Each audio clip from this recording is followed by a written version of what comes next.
You can ban that one because it turns out it's not quite what I was hoping for. It's still in work in progress. But here we are into champion select.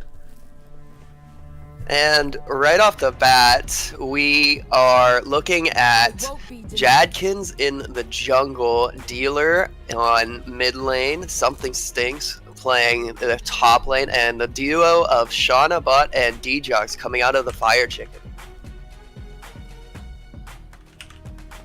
And the first ban Sejuani coming out here targeted at Jadkins. It's definitely something he's played in the past, and overall just a power pick in the jungle right now. It's incredibly strong because of the passive she has. A lot of people are saying that it's maybe not ban worthy, but it is extremely first pick worthy. So the idea of banning it is a good pick. The Zed ban in response, Prankster King must be a proficient Zed player in the fact that they decide to ban that out from him, as there are way too many Zeds who have gone off and carried game Mage. Yeah, and especially at this level where teams might not know quite as well how to deal with this pushing Zed as they might in, say, the LCS. It's something you just ban away. Again with the Fizz, a lot of assassins targeted here at Prankster King.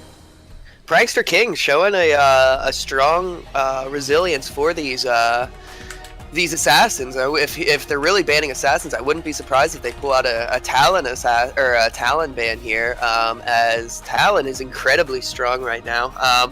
One thing I am hoping for, though, is if either team wants to bring out new Evelynn. Do you think that'll happen today? I'm gonna guess no. I think teams probably haven't gotten much practice on it, and even the junglers themselves wouldn't have been able to really get a hold of that champion yet, so it'd be a risky pick if they did. I agree with you. The Lulu and Kog'Maw ban, coming out of let me see here. I can't even remember their name, dude. What's their name? You talking about Fire Chickens? No, this is not Fire. Tingo SKRA. Tingo SKRA. Yeah, I don't know why. It's gonna be like the Kings last time. Tingo SKRA. Banning out that extremely powerful bot lane, and electing to pick up the Janna in response. Now there is one more pick that is available for the support triad right now that is dominating Worlds, and that is Lulu, Janna, and the third member is Soraka. We'll see if Djox determines if that's a pick that he needs. His team, though, picks up the J4. Could be a flex pick, top, or jungle mage. What are you thinking? I'm thinking, I think I've seen Something Stinks play it, and I wouldn't be surprised if they do flex it, though. Definitely something that a lot of teams are flexing at the moment.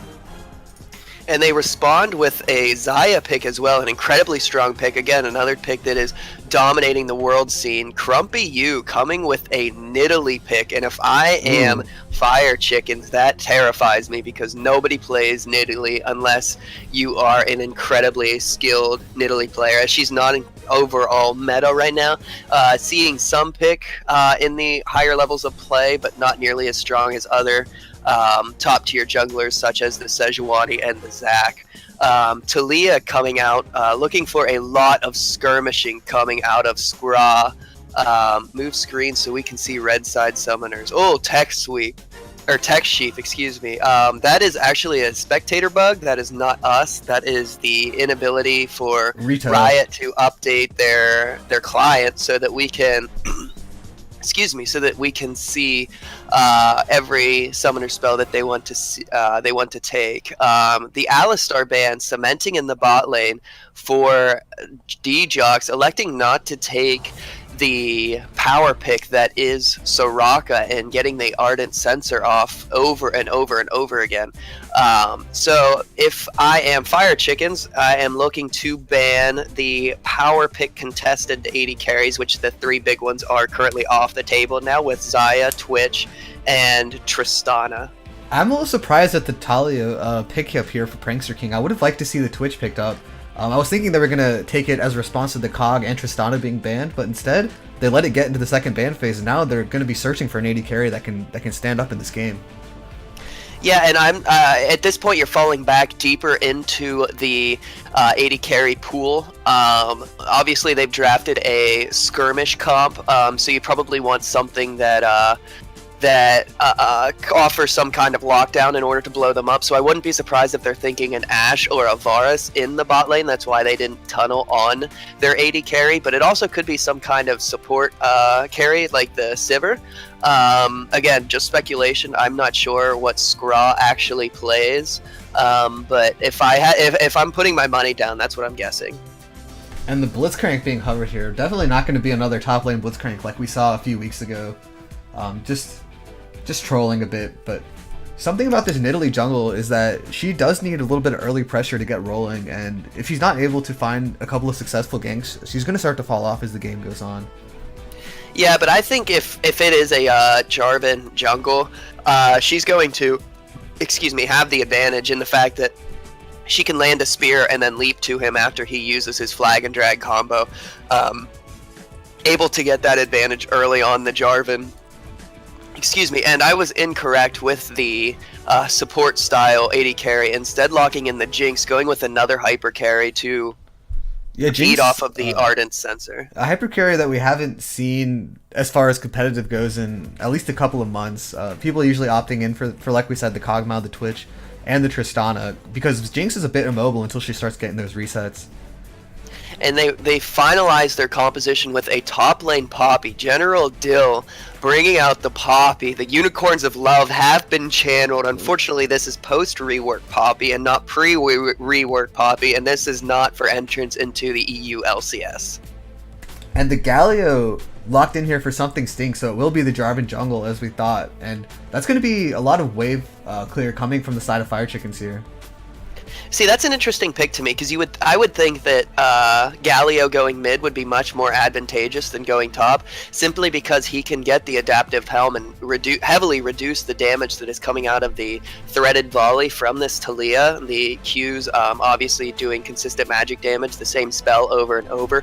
Galio benefits heavily from the passive that he brings to the table, getting AP for his MR. I think if I were Fire Chickens here, I probably would have drafted a top laner and taken the Galio mid, maybe something like a Kled or something that offers some kind of aggression that is able to carry with, maybe even like a Renekton. Having said that though, opting to take the Galio top and the Jarvan in the jungle, a lot of team fight potential coming out of the Fire Chickens, whereas SKRA has drafted a very strong siege and skirmish composition in the fact that Poppy can blow somebody out of the team fight and the rest of them can annihilate whoever is behind the ejected team member. Yeah, and speaking of that team fighting comp coming out of Fire Chickens, the Jarvan and the Alistar are both champions that love to dive into the back line, which gives Galio a perfect avenue to ult and get that team-wide knockup. The only thing that you have to be concerned about here is if they're all looking to do the same thing, which is dive, then Dealer and Shanabot are going to have reflexes from the gods in order to peel themselves, because chances are if they don't have the best communication that is required to run team compositions like this, then, like I said, Dealer and Shanabot are going to be left out to dry. Hopefully, have the skills necessary to peel themselves, or more desirably, have the ability to have somebody peel themselves, probably this Alistar or even Galio with that huge AoE taunt. I am getting word from the powers that be that says the stream title is incorrect and we are losing viewers due to the fact that the title is incorrect. I'm getting word that this title is about to be changed from the powers that be as well. The title is actively being changed, and the overlay is also missing. Whoever we put in charge of getting this ready needs to be fired. Between Mage and I, we have nothing to do with this. We are completely we're on a different pay scale than the inferiors that are below us that are put in charge of the spectator viewing pleasure that we offer you guys. Illegal Jesus stating that Sarah Cruz is dead. I would agree with that. He has abandoned us, has not offered his expertise, and we are flying solo for this one. Illegal Jesus was supposed to be with us? No, I was just saying Oh. Sarah Cruz. He's at a concert. Okay. Anyway, real quick, I'm assuming that everybody in this this Twitch stream is a member of our community, but in the off chance that you are not, going to give a quick plug to the Discord below in the description. There is a link to the Discord. Go ahead and click that. Go to welcome. Type your information there. Everything that you need is posted by a bot. You post in what you want. You join our community. We're looking for people all the time, anytime. Play-ins for the top league, which is called Onyx League, occur every season, and teams that choose to enter are automatically entered into Pearl League, unless we decide not to add any more brackets, at which points you will have to play in for that as well. Nevertheless, it's a friendly community, a lot of competition. We offer weekly games between teams in an effort to promote skill and friendly competition between two different teams that enjoy the drug addiction that is League of Legends. Exactly, and it looks like we've got a decent number of viewers piling in. Phoenix League growing at a rapid rate. 29 viewers. I'm just shocked. Hello everybody and welcome to the stream. Is this the most viewers we've ever had? It might be. I think finals went to up about 25 last season, so I think that we are just growing and growing.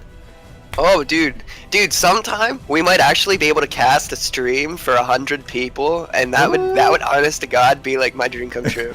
I would feel famous. I have once had a stream where I was like the #1 player of Final Fantasy Type 0.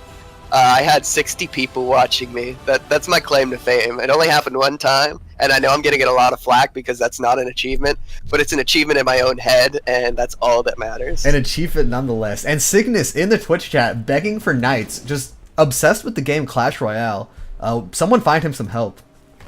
I'm not sure what Clash Royale is. I know that I have watched Geodude play it before. Apparently it's some card-based game. I'm not sure. I'm not big on mobile games, but you know what game I am big on? League of Legends. League of Legends, and do you know why? Because it runs through my vein like an addiction. This game does not give up. It takes a hold of your life and it grips you.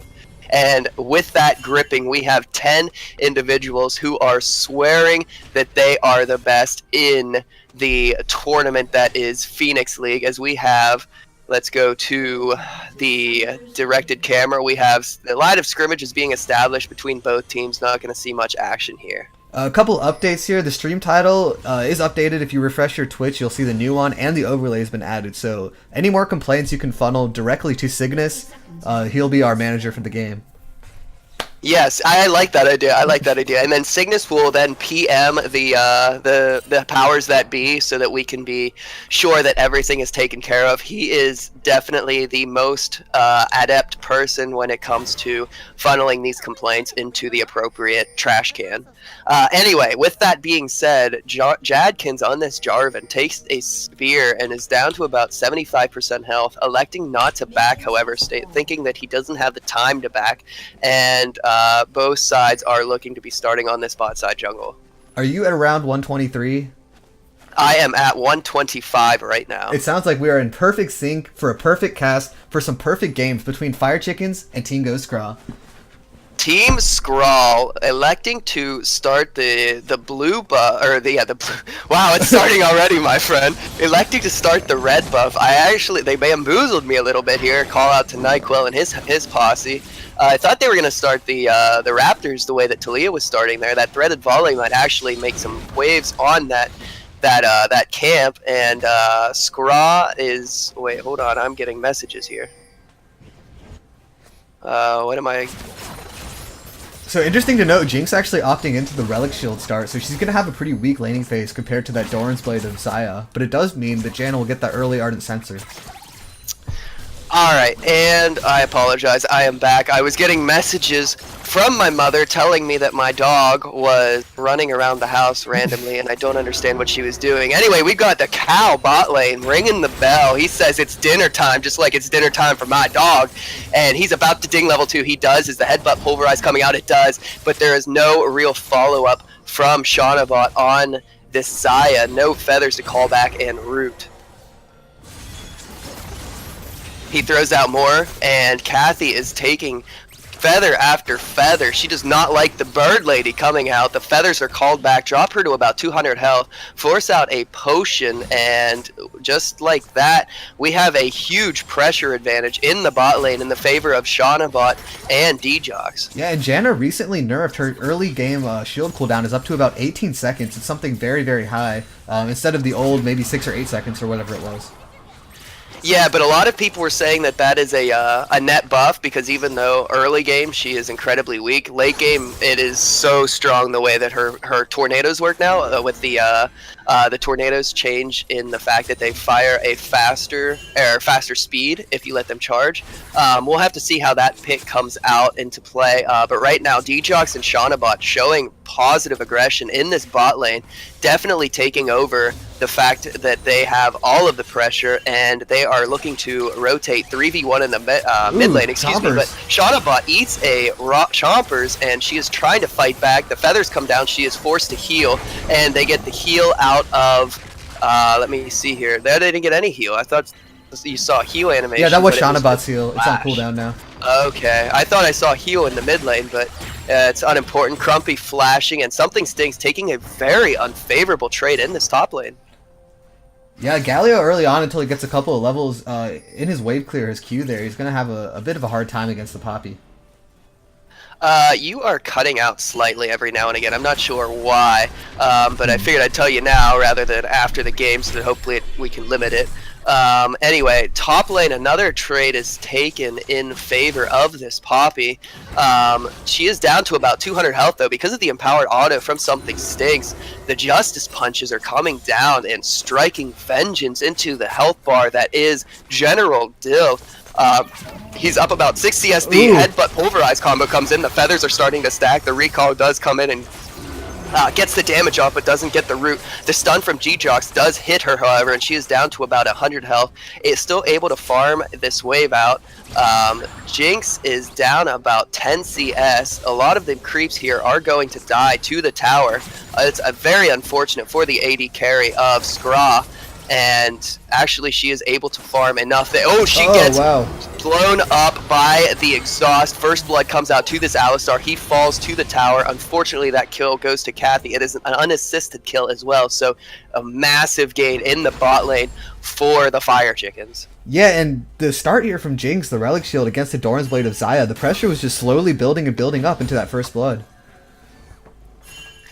Top lane, Something Stings has actually amassed a health advantage in this lane.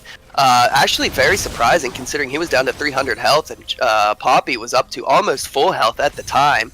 Janna getting very farmed on this this support pick, up to 10 CS now, something that supports like me dream about. We don't get anything, especially whenever you play for Vertebrae and the Boners. All you are left is on table scraps and expected to chow down. Shockwave! Oriana comes down, and it doesn't actually deal any meaningful damage, as Dealer is now out of mana. Pricer King is able to eat that biscuit and hopefully stay in lane. The ground has just become unworked, and she can thread the volley to clear out this wave. Crumpy, excuse me, is taking these raids, gets a shield from Janna, and Janna pieces out to the mid lane, where she is maybe going to meet Jarvan here. Yeah, I want to see Crumpy kind of start rotating and focusing on that bot lane, because this stuff might get out of hand really quickly. That 10 CS lead's still there, as well as a BF sword on Shanabot. I agree. I think Crumpy, if he really wants to make this pick work, he needs to start making plays in the next 10 or so minutes. Any longer, and it's going to be too long. Actually, I think, oh man, the Alistar headbutt pulverize is huge, and the recall of the feathers stuns up the Janna. Kathy getting a little bit too far forward, and another kill onto this Xayah. I shouldn't say another kill, a kill onto Xayah. She is now 20 CS ahead, and they are pushing the wave into the tower to get vision on this bot side. And we've seen Shanabot take over games before. This is not someone who you want to be giving kills to in the early game. Unfortunately, it is not. Crumpy, you simply not wrong place, wrong time. Working on this red buff. Jarvan and Alistar are hiding in her bush. She does smell that something is up, and she is able to leave. Yeah, Prankster King spots him out there. Yes, he does. The top side of Nidalee's jungle is actually lit up right now in Fire Chicken Vision. The team really coming together, and these two wards here, one on the Wolf Pit and one on Blue Buff, totally coming up huge. Crumpy has no safe place to go where they have absolutely every idea where she's going. Trying to take this pink ward, and they're going to know that she's going to be starting this Blue Buff here. Yeah, and that just brings her pressure down to virtually zero. Like, we're talking about how she needs to start making plays in the early game, but when the other team knows exactly where you are and which camp you're doing, it's very difficult. And and you can't have the impact that you want to have, especially on Nidalee, because oh my goodness, the Q headbutt pulverize combo comes out. The headbutt does land, but no meaningful damage actually comes out. Going back to this Nidalee pick, she is trying to invade on this red buff against Jarvan. She is level 6 to Jarvan's level 5. He steps on a trap, gets the hunted bonus, and the wall comes out, and Crumpy is able to leap over it to safety.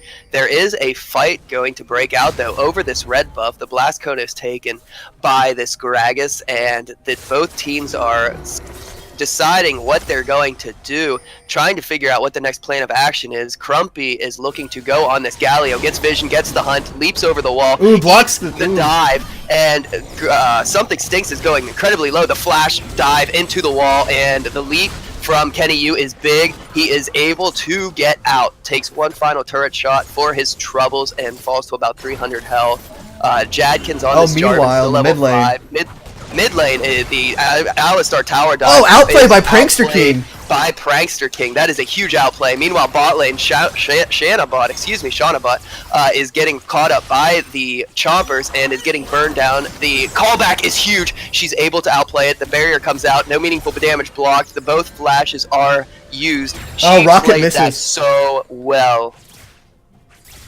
Yeah, And she front played lash that there, so well. flashing forward, hoping to get enough damage to finish off Shanabot with a Mega Death Rocket, but Shanabot able to dodge out on that spell and also get the root on both Kathy and front lash. Just a perfect outplay coming out from Shanabot. I would have sworn she was dead to okay, we have another attempt to fight mid lane. Oh my Dealer god. does claim the life of Prankster King, fails the flash into the wall. Faker is so unhappy right now as he knows that he has made that mistake just as many times as Prankster King or Dealer has, excuse me. And front lash needs to be careful here. Looking to get this pink ward, but no follow-up from the Alistar. So Crumpy is finally starting to come online here. Picks up 2 kills for himself, one in the top lane and then one in the mid lane. As well as his mid lane Prankster King with that outplay onto Djox. So definitely some signs of life coming out from Tingo SKRA. And yeah, and that's what they need right now. They need this Nidalee to get ahead. Trades top lane, no real damage. She's hunted Jadkins, and oh my gosh, the damage. He pops like a zit. Explodes on this Jarvan. No follow-up from the rest of his team. Nidalee officially claims the top side of the red side jungle as her own. And now, if you're a dealer who just failed your flash and your ghost is still on cooldown, how safe do you have to play with this Nidalee now lurking around the mid lane? The only saving grace from Jarvan having no control over his topside jungle is the fact that it does secure, or shouldn't say secure, but it gives Shanabot and Djox a huge advantage in the bot lane as they're able to continue to stomp their prey's feet into the dirt. Now 30 CS up, and the dive from Alistar is big. He does get the stun onto Kathy on this Janna, but no meaningful follow-up as the Chompers zone them out of any follow-up. The feathers are coming out but aren't stacking well. The shields are now a low enough level, excuse me, that they can be casted freely. And we are back to square one. Oh, we have a roam down here from Jadkins and Dealer. Looks like they won't find anything. Nidalee is here in the bot lane, likely waiting for the Jarvan does show. They're trying to push this tower over. Djox is looking to fight against, and he just zones them off. Ooh, and a 5-man play coming out here. Djox is on the wrong side of the wall. Has to flash, and no tower has been claimed yet. Good response from SKRA, excuse me, not Skarl. Skarl is a scared, cowardly lizard. SKRA, however, is not a scared, cowardly team. They are one of the signature Pearl teams within Phoenix Leagues. Yeah, Tingo SKRA actually their first game here of the season, starting a week late along with a couple of other teams. So happy to see how they're going to hold up against Fire Chickens, who's one of the teams who's been playing together for quite a while. And Kenny Yu is really showing up on this this Nidalee pick. Like we said in Champ Select, bro, you don't pick Nidalee unless you know how to play the champion. So while it did seem like he was a little bit shaky in the early game, coming up 3-0 right now at the 13-minute mark, looking to make another play bot with Jadkins, Shaunabot, and Djox. She goes too close, and the pullback actually misses. Kathy with a big flash, uses the ultimate for good measure, but doesn't actually get any meaningful healing out of it. Now Frontlash left to try and pick up the pieces of this bot lane. The feathers are falling into place. They're not actually going to dive. However, the Alistar ultimate is available. Nidalee decides to join the fray, lands a hook onto Djox, and the Thunderlord's proc drops him to half. He does have red buff burning on him. They're trying their hardest to defend this tower. Chompers are dropped in order to zone off. Another spear is eaten by the Moo Cow. He's taking so much damage from this Nidalee. He pops the ultimate. The Orianna ult pops Kathy, and she is one auto attack away. She does drop, and now they are in no man's land as the feathers are recalled to Shaunabot. A double kill onto Shaunabot brings him to 3-0 and 2. The tower is claimed and likely looking at a play on this dragon. Yeah, Tingo SKRA there, only about 100 health left on that tower, just not willing to give it up, and in the end it cost them the tower as well as 3 of their members' lives. And unfortunately, it just seemed like the play that the Fire Chickens had made onto Kathy simply a minute before, in which they burned her flash and her ultimate, coming up big on the fact that they're playing around that cooldown, not taking into account on the SKRA's line of defense that they didn't have that cooldown ready. Might have been the difference between saving them or getting them out. The dive top lane from General Dill, he is able to launch Jarvan, see you later, and man, out he goes.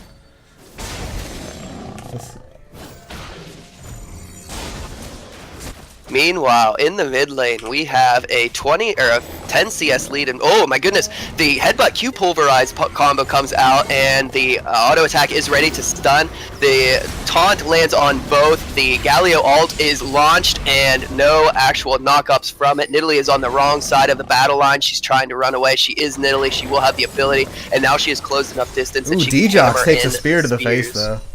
Djox is eating these spears for his team, having a huge model, making up for it in resistances, being the support that his team needs, just taking so many shots from this Nidalee. Doesn't want his allies to be hunted and give the Nidalee a free assassination kill. The spear goes wide onto Jadkins' Jarvan, and right now they are fighting over vision in this top lane. SKRA hoping to defend this tower. Meanwhile, Frontlash in the bot lane getting this tower. 4 people have been committed to the top lane from Fire Chickens, and Frontlash is given so much alone time. He now meets adversary in the form of Galio. Yeah, and I think he should be able to pick up that tower somewhat easily after he clears out the next couple of waves. But that's going to be pretty big. Top lane, they are still trying to focus down this tower. Meanwhile, Frontlash, if nothing else, they are getting so much solo experience. Oh my goodness, Xayah is caught out. Not sure what happened there. Directed camera left me to die. Jinx gets the bot lane tower, and they push off top lane to get positioning over top of the Rift Herald. Alistar is backing. Do they decide to take the Rift Herald, Mage? I actually don't think so, because they do not have priority in the mid lane. Jadkins and Dealer pushing up on Prankster King there and actually got both the Summoners out, so pretty risky if they do try it. Mid lane does back off. Orianna looks like she wants to go and back. She's currently sitting on 3,000 gold in her pockets, definitely weighing her down. Probably the reason why she decided to go mid lane and couldn't carry the weight of her team in the top lane any longer. Those pockets are overfilled at this point. That is almost an entire death cap that she can buy whenever she backs.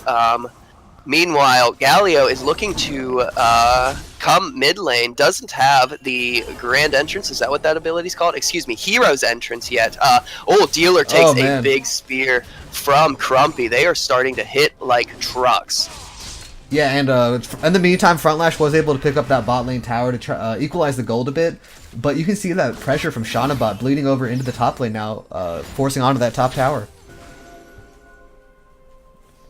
top tower is likely going to fall here as they have priority over it. Poppy is looking to defend it.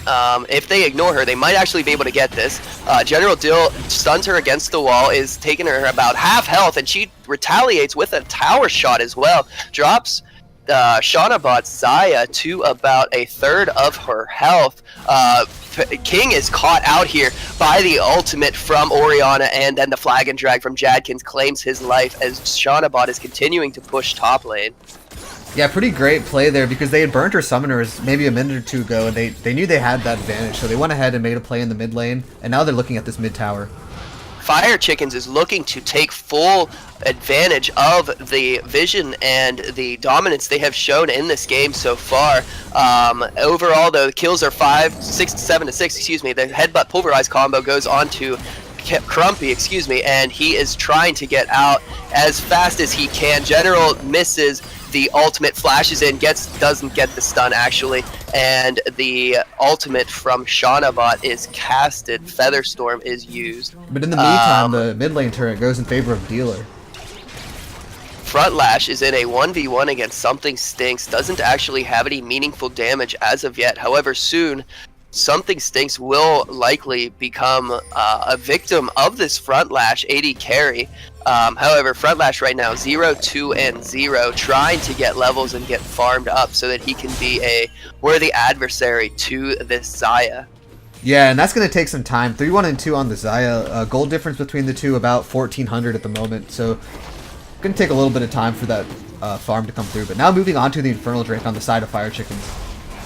And they don't know that King has. They do know that King has vision of it, but there is no jungler around, and it is smitten down by the Jarvan. The wall comes out, and it separates them off of the right side. They are all together. The blue buff is likely going to be handed off to Dealer here, and I am just receiving word from the higher ups that Crumpy is actually Kenny, but he's playing on a different account, perhaps? I'm not sure. Okay, so Kenny that we've seen play before must have switched to Tingo SKRA, recently picked up by them, and is playing on a different account.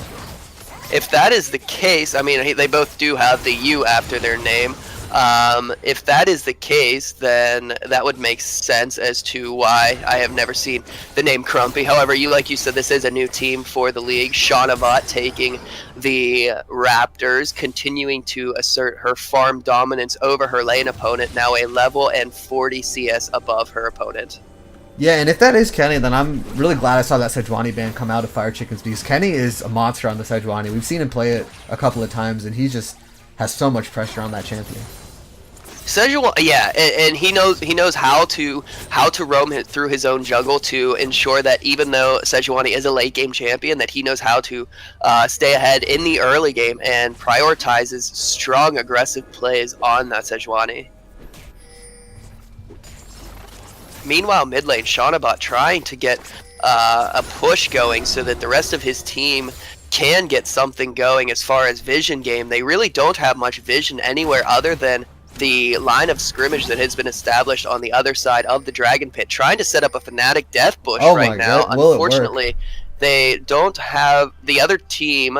Team SKRA does have vision of the Baron, so they know that something is likely up, and the fact that everybody has disappeared, but they know that they're not taking a neutral objective. Yeah, usually setting up those bushes, you want to clear out the Baron vision first if the team has a reason to check, but instead they just decide to wait in that bush and then call it quits because no one comes. Well, they do get priority over this mid lane. Poppy is zoned off from the tower. Shaunabot going to get a few autos on this tower, but the Janna shield saves most of its health. It now drops from 4 auto attacks, and there is actually no meaningful damage. Nidalee does have a good flank as they retreat again towards this death bush that they're trying so desperately to set up. It seems like Fire Chickens is just unsure of what to do. Yeah, at this point, you probably want to get your bot in top lane pushing and then start clearing out that Baron vision, but just trying this death bush, but might come to fruition here.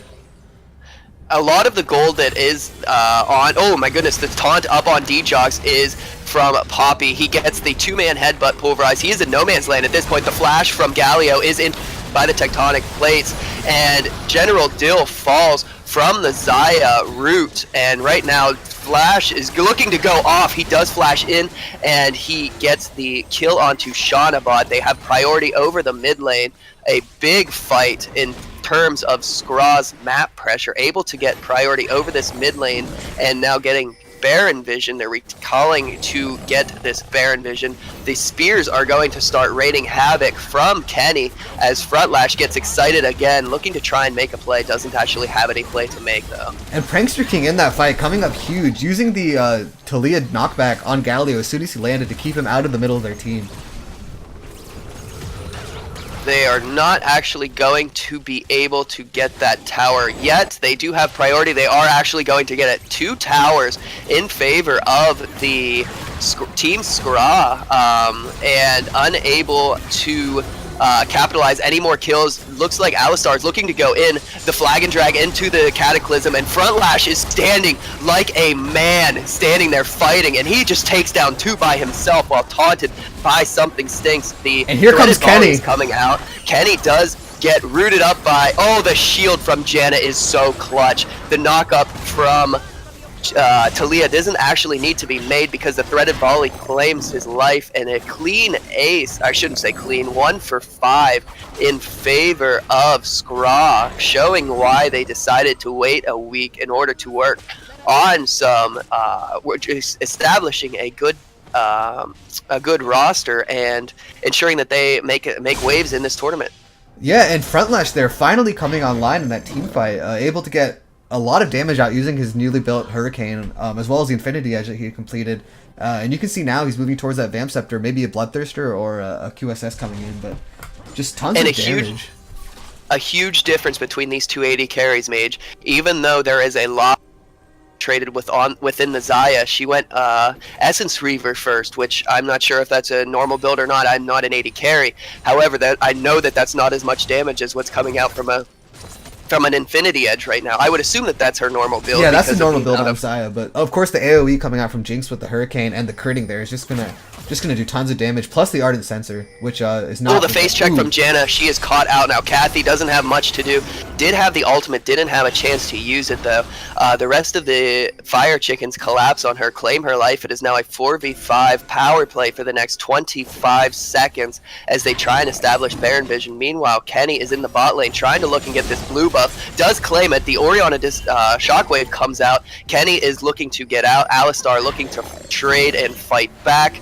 Kenny heals up to full and is looking to assassinate the Orianna. D-Jox drops to half HP, actually about a third, and the spears are looking to claim onto Mukau. He takes another one for his trouble, down to a quarter health as he is hunted. The rocket comes in and pegs Jadkins, dropping him, saving the life of the Mukau, and Kenny looking to hunt down the Orianna in the bot lane. Yeah, Dealer there, his Shockwave on Kenny not doing much damage at all. Kenny only having the magic resist from the Merc Treads, but still dealing maybe 20% of his health at most with that Shockwave.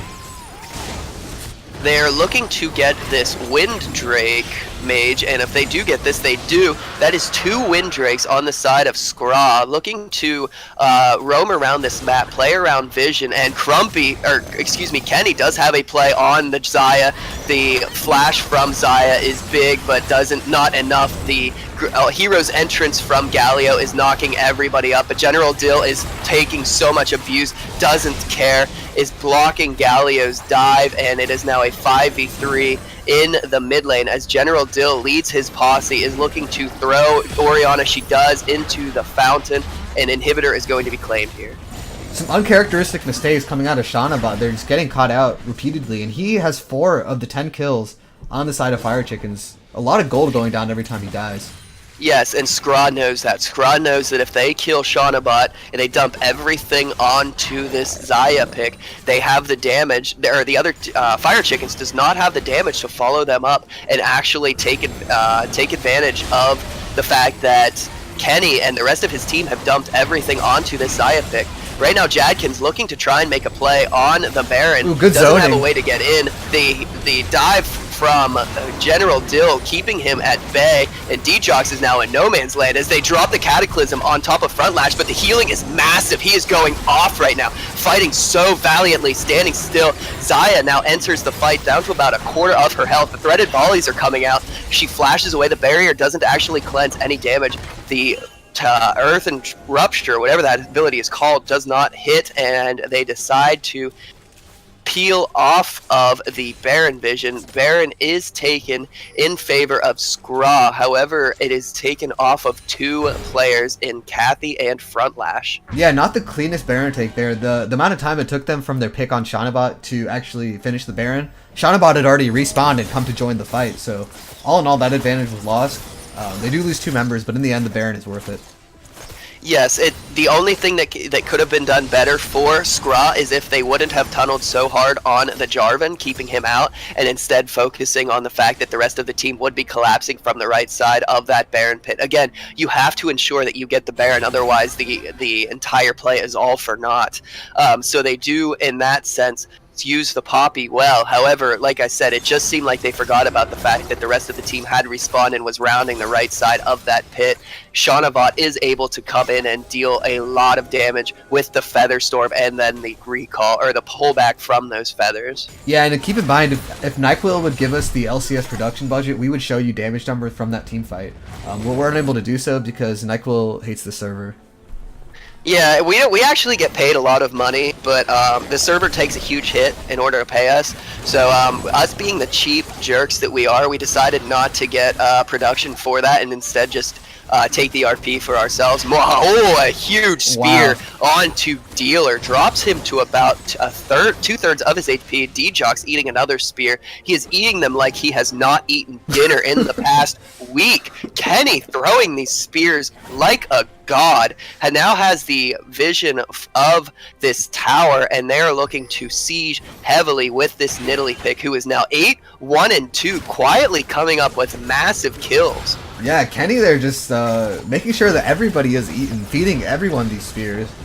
Jadkins, D-Jocks, even Shanabot taking some, so all in all, the Nidalee pick starting to show. She got the early game kill she needed, and she came online, and now she's able to deal massive damage. The wall comes out, they're able to take the first tower. Something Stinks is on the wrong side of that wall, and he is not actually looking to engage as Shanabot is frontlining right now. Takes 2 rockets for her trouble. The Blade Caller comes back, doesn't actually get any meaningful damage off, and the spears are still raining like a terrible rainstorm for the fire chickens, as they push in for this inhibitor. General Dill leads the charge, picking up that shield, the buckler, and the taunt does not actually do anything. The rocket from Frontlash claiming the inhibitor, as they now have 2, looking to take that bot lane tower, as minions have pushed quietly into that tower, maybe actually looking to pick off somebody as they enter. But no, Kenny makes the call to take the tower. They decide to, looks like they're going to back off, recall, spend the gold they just made. I'm lying out of my teeth. They are continuing to push. Yeah, and over this Baron power play amounted a 10k gold lead on the side of Tingo SKRA when they actually were in a bit of a deficit earlier in the game. So really good turnaround coming out from Tingo SKRA. And a lot of it is hinging on the fact that this Nidalee got so far ahead. And the Jarvan flag and drag is blocked by the Poppy W. Doesn't actually let him get in. That would have been the fight that they wanted. Or maybe the fight that they had to take, excuse me. And on the side of General Dill here, the Poppy, an amazing response. Oh, the Cataclysm comes down as the Galio ult knocks up Taliyah. Taliyah is executed by the Orianna as General Dill is in the front line, taking so many tower shots, and he flashes out to safety. D-Jocks is in the front line with the ultimate on. It wears off as Kenny tries to go in for a shutdown. Gets shut down himself as he's taunted by Something Stinks. Something Stinks is looking to chase down the rest of the team. The flash in from Shanabot into the Blade Caller does actually claim the life of Dill, as Jinx is claimed as well, and Orianna trying to chase down the Kathy's Janna, doesn't get her. The dragon is going to be spawning here in 2 seconds. Let me see what it is. It is a Infernal Drake. So 2 Infernal Drakes in favor of the fire chickens. How appropriate that they are made of fire, and the Infernal Drake is also made of fire. Two Wind Drakes on the side of SKRA. A huge team fight coming out of the Fire Chickens. And unfortunately for the Fire Chickens, they're not really able to capitalize on that team fight aside from the Infernal Drake, just because of the super minions flooding into their base. But they will get a few breathing moments and a chance to clear out those minions and wait for their inhibitors to respawn. And with that newfound gold, maybe make some plays towards the Baron in 2 minutes. So, Mage, in about 10 minutes, who do you think wins these fights? Well, in this case, Prankster King did get caught out. I do think Ting SKRA, with their gold lead, which is still about 6,000, would win the fights generally, but Prankster King's going to have to worry about his positioning as well as front lash. I agree. It seemed like Prankster King got a little bit too big for his britches there. His brain wrote a check that his body couldn't cash, and he got caught out a little bit there by the Orianna. The Shockwave actually deleting him, taking him almost entirely from 100 to 0. However, I doubt that Prankster King is going to let that happen again, as Kenny is clearing out vision. Can we get a huge clap from the studio? There is the clap, and everybody is cheering for this ward. The initiation is made onto Kenny. The hero's entrance is popped, and the teleport is burned from General Dill. No actual ultimates are expended from the side of SKRA. The hero's entrance and the Alistar ultimate, what is it called? The Unbreakable Will, are both used in that fight. Unbreakable Will is only a quarter of the way up. Probably going to have to give up this inhib. And the sieging here coming out, but once again the hard engage from Jadkin. Shockwave misses. Huge and taunt. Poppy is in the back line. This fight is so chaotic. The Cathy ultimate disperses them so strongly, but it doesn't actually save her life. It does save the life of her backline, though. Shaunabot is popping off right now. The Featherstorm comes out, and the Blade Surge does not come back. The huge Super Mega Death Rocket from Jinx. The smile on the face of the screen as she gets the shutdown onto the mid laner for Fire Chickens. It is now a 4v3 as they try and siege the mid lane. They're going to back off, learning from last time, going to push into this bot lane, and the Unbreakable Will still a quarter of the way until it is off of cooldown. The Cataclysm also not available, trying to clear out the wave on this Xayah. The Featherstorm comes back, the Blade Surge, and General Dill is in the front line. He's getting cut to pieces. Alistar is able to live with that Triumphant Roar. He does fall. The damage from the Jinx is too much, as he does not actually get to live. Shaunabot had heal at that moment. Maybe a bit of a miscommunication. Could have saved his support. Maybe it wasn't needed because they're not actually going to push for this. The support of C9 Cathy is looking to get Baron Vision so that SKRA and his Kings can hopefully secure it. Top lane inhibitor has respawned as Jadkins joins the fray against these super minions. And once again, the Super Mega Death Rocket from Frontlash at the end of that fight is the only reason they were able to take the inhibitor and get that pressure in the bot lane. If Orianna stays up, the wave clear is just too much for them to make that play. And it's the ultimate from C9 Cathy, the Monsoon, spreading that fight out so strongly, even though she herself is claimed as a victim, as a casualty of the fight. I can't express enough how big that Monsoon was to get the Poppy off of her carries and keep her carries safe, allowing her team, this team of SKRA, to push and get that inhib as continuing the pressure that is coming from the mid lane minions. The top lane inhibitor has respawned. They're looking to set up a pick bush around this Baron. They have it picked ward to know that there is no vision from the Fire Chickens. But decide against it, push mid lane, and they might actually start the Baron here as they force the hand of the Fire Chicken. They have eyes on Shaunabot putting minions in the mid lane, so they will go ahead and start up the Baron. They do have a ward on the side of Fire Chicken stuck in the back of the pit. Jadkins goes in. The Baron is about half health. The hero's entrance comes out. Something stinks and Jadkins are cut off. The wall is big as it cuts off the damage of... Oh, the shockwave comes out. It is big, but the Monsoon is huge as it pushes Something Stinks away. He is taking so much Baron damage. The Blade Surge comes back. Ooh, stun onto Shaunabot. He flashes. The Featherstorm comes out. He does not have Blade Surge. General Dill is claimed as Shaunabot is kiting this like a god. He and D-Jox are carrying the Fire Chickens on their backs. The Blade Surge is big again as he is continuing to trade into Frontlash. Have effectively stopped this Baron, the bot lane of Fire Chickens, effectively keeping Fire Chickens in this game, Mage. Yeah, a 2-for-1 in the end, but very low blinking health bars on the side of Ting SKRA, and it's on the back of Shaunabot and D-Jox, just handling these team fights very well. The shockwaves haven't been too massive this game. Dealer's still yet to show up in these team fights. He has like you said, been ulting the front line. I agree that his ultimates have left a lot to be desired. However, they do offer enough displacement for the Shauna bot's blade call. Is that what that ability's called? Let me see here. I believe it's called blade call. Yeah, blade caller to root up and keep the something stinks taunt in place. Kenny is not actually able to jump around as much as he would like because of this Galio constantly taunting her up. Yeah, definitely.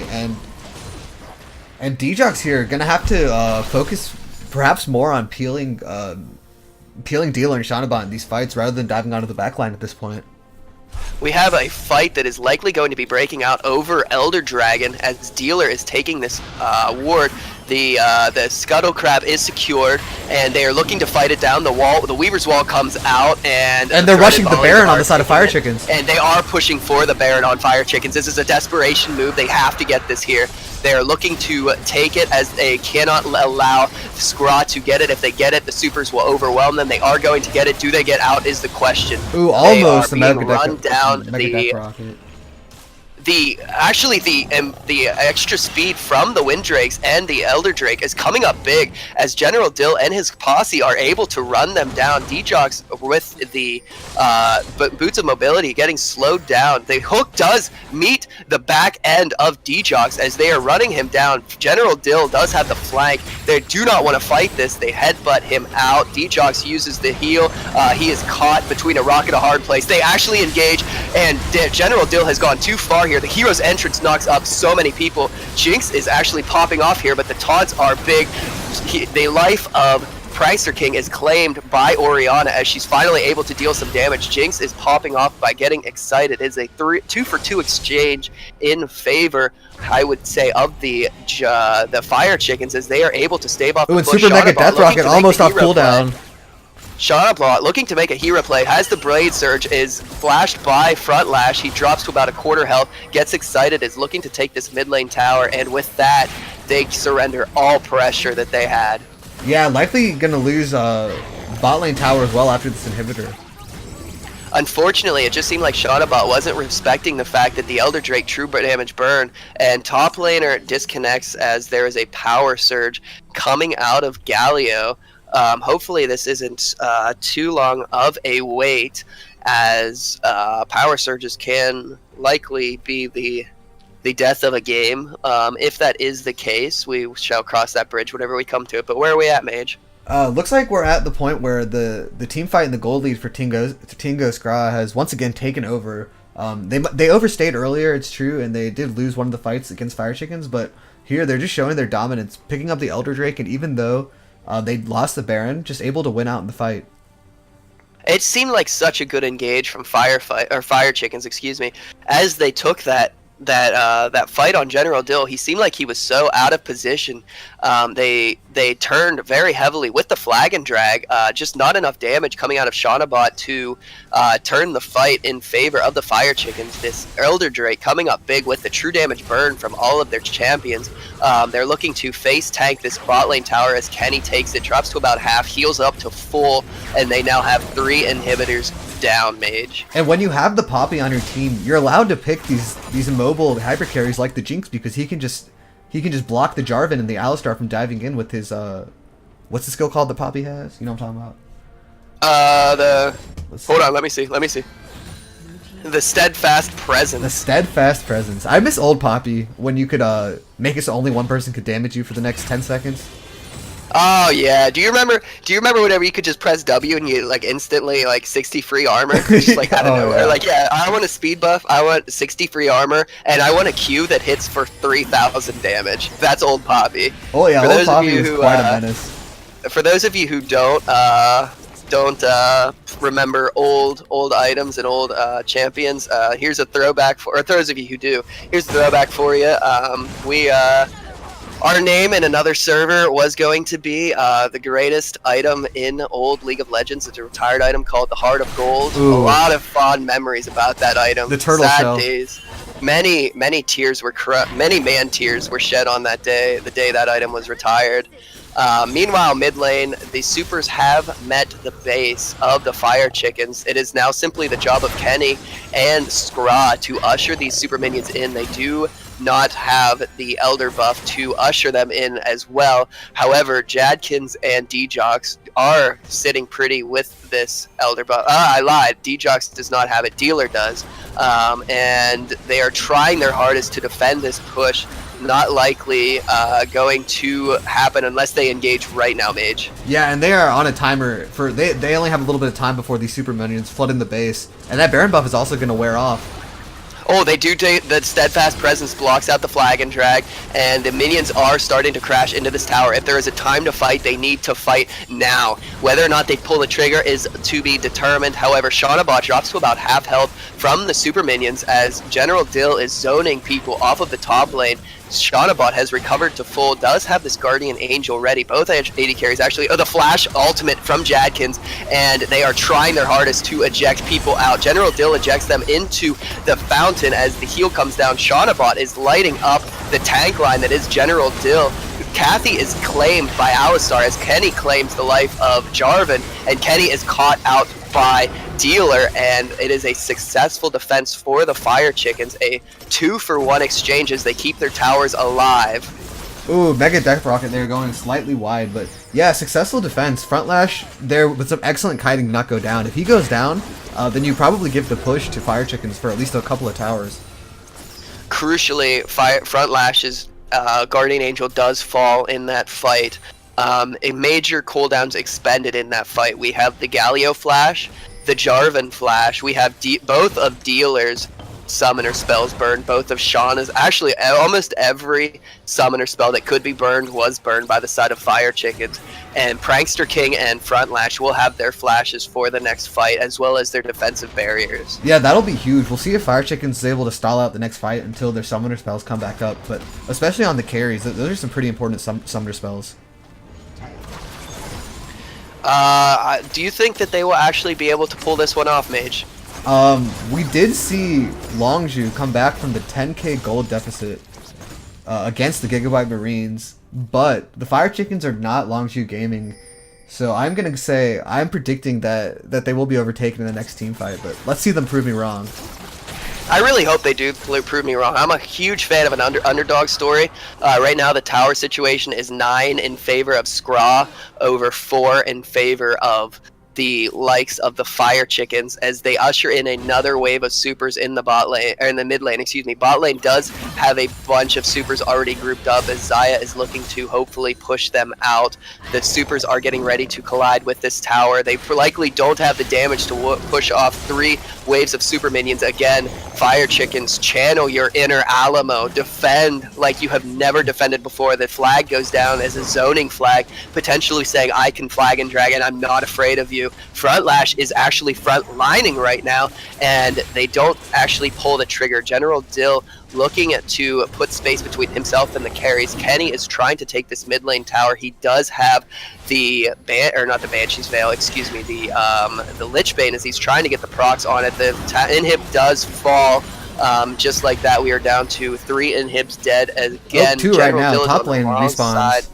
Oh, bot lane has respawned, or top lane has respawned, excuse me. They are looking to burn it down. Shaunabot does use the Blade Surge, doesn't actually get anything as the Moo Cow flies in. They get Kenny. That is a huge kill as the hero's entrance comes down, and they are trying to kill. They do get Jinx. Kathy is claimed next, and General D is on no man's land as Jadkins is knocked back by the Weaver's Wall. A 3-for-0 in favor of the Fire Chickens. The base is successfully defended. A tower does fall, but the game continues as they try and ping out the fact that Baron is available. They do need to keep somebody back. I would assume that would be Dealer as they push for this Baron. Yeah, and Prankster King and General Dill here are going to possibly try and... it looks like they are going to stick around and try and... Ooh, stun comes out onto Djox. General Dill is getting stunned, uses the Ignite, pops the cone goes the wrong way. The ignite is still there. D-Jox does turn away after the push is used. Jadkins drops the flag for the attack speed buff on Shaunabot as they continue to pull through this Baron. Baron's keeping the Fire Chickens alive. Yeah, and looks like on the side Tingo SKRA, they will hand it over, unable to contest. And that'll be a Baron buff to help delay the game even longer. And you can see that these fights are starting to swing in favor of Fire Chickens because these Galio ults and Jarvan ults on Front Lash are huge. And we are entering the late game Nether Zone that is the EU legend, the EU special. Hopefully we get an 85-minute game here where we get to cast constant back and forth bloodbath action in the Phoenix League. Looking to never mind. I saw the shockwave flicker. I thought that misfire was on that ability, but I forget that every time she moves the ball it does flicker. Yeah, anyway, I'm looking for an 85-minute game with 600 or 700 CS. In favor of these laners. The mid lane, interestingly, has Flame Horizon. Ooh. Dealer has... As well as bot lane. Shaunabot as well. Bot lane has too. These super minions actually ushering in a lot of free gold for the Fire Chickens. Something that I didn't account for earlier. Nidalee has ballooned in terms of farm over Jarvan, but the carries are where you want this gold at. It's the reason why Fire Chickens are still able to fight as valiantly as they are. And right now, both of the carries are at full build, whereas Talia is still looking to finish that 5th item, likely going to be a death cap, I would say. But maybe it is a Luden's Echo. I'm not sure. Regardless, they are looking to push mid lane mage. And the Elder Dragon is spawning in 30 seconds. And this is something that is being set up by Tingo SKRA at the moment. Fire Chickens are going to have to be careful trying to set up their vision in this area. But it looks like they will back up on the side of Tingo SKRA. Critically, 2 inhibitors have respawned for the side of Fire Chickens. They are looking to get vision over top of this Elder Dragon. Kathy is a little bit caught out here as the Weaver has not actually joined the fight. The Weaver's Wall is available, however, and Orianna is segregated from her team heavily here. The Hero's Entrance is available if she does get caught out. Front Lash getting this red buff is big for the likes of Front Lash's Jinx, and Shaunabot is also wearing her blue buff. Takes a spear to the face. The Banshee's drops down to about a half health. However, she does have lifesteal, and she is able to lifesteal off the Elder Dragon. And they are taking damage from the Elder Dragon, threatening General Dill and his team to come in. The Weaver's Wall comes and separates them as there is a fight. The fight goes in favor. The smite goes in favor of the Nidalee, and the fight is on as the Elder buff is doing damage to Jadkins. Jadkins is still alive somehow, though. Shockwave is used, doesn't seem to have been very successful. Shaunabot uses the Featherstorm, calls it back, and General Dill gets destroyed. The Ignite is not enough to claim his life, and now they are chasing down Something Stinks. The red buff proc is there. He is looking to... the Super Mega Death Rocket claims her life. She has gotten excited. It is now a 5v3 defense for the Fire Chickens. Can they hold? And you have to wonder, if the Smite had come out from Jadkins there and they secured the Elder Dragon buff, they could have won that team fight. But instead, the teleport comes out from General Dill. Poppy dives and kills Dealer on this Orianna, and we're going to game 2. It's SKRA. Yeah, good valiant effort there from Fire Chickens trying to make the comeback. 10k gold down, bringing the gold even at one point, but in the end of the day, the Elder Dragon goes over to Tingo SKRA. Great smite from Kenny, and able to win the ensuing team fight. Overall, it was a well-played game by both teams. A little bit shaky for Team SKRA in the mid-game, a little bit shaky for Team Fire Chickens in the early game, and it just seemed like both teams kind of started to run on autopilot there at the end. They didn't know really what to do or how to make their next move. But fortunately for the sides of SKRA, able to pull out the victory over top of Fire Chickens. Let's see what Fire Chickens does in response to Team SKRA. And taking a quick look at the damage here, you can see that in these late game situations, AD carries reign supreme. Both Jinx and Xayah able to deal, let's see how much, about 50 to 55